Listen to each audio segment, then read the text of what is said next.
Dès les premières heures de ce samedi, ils ont convergé vers la place de la République. À ce lieu symbole de la liberté à Paris, des Camerounais partis de plusieurs pays européens, l'Espagne, la Belgique, l'Allemagne et même l'Amérique, qui brandissent le vert rouge jaune de leur pays d'origine.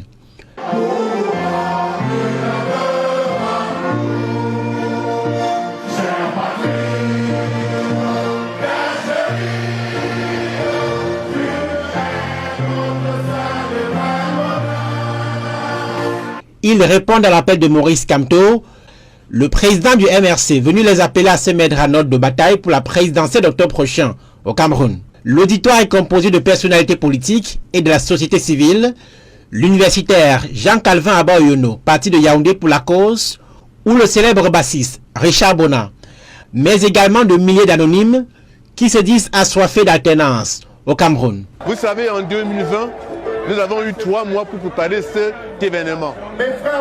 En 2025, nous avons eu à peine 3 semaines et demie.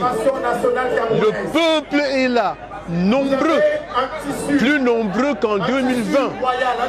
Preuve qu'il est définitivement debout et donne un message fort à nos compatriotes au Cameroun, qu'ils se tiennent désormais debout pour récupérer démocratiquement le mandat que Paul Biya a confisqué.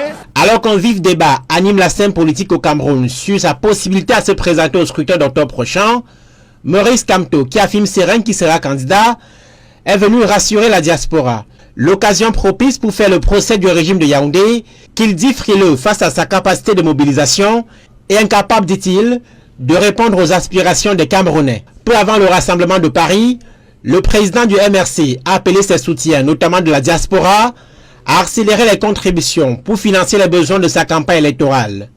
L'opposant espère pouvoir collecter 6 milliards de francs CFA pour la présidentielle, attendue dans 5 mois.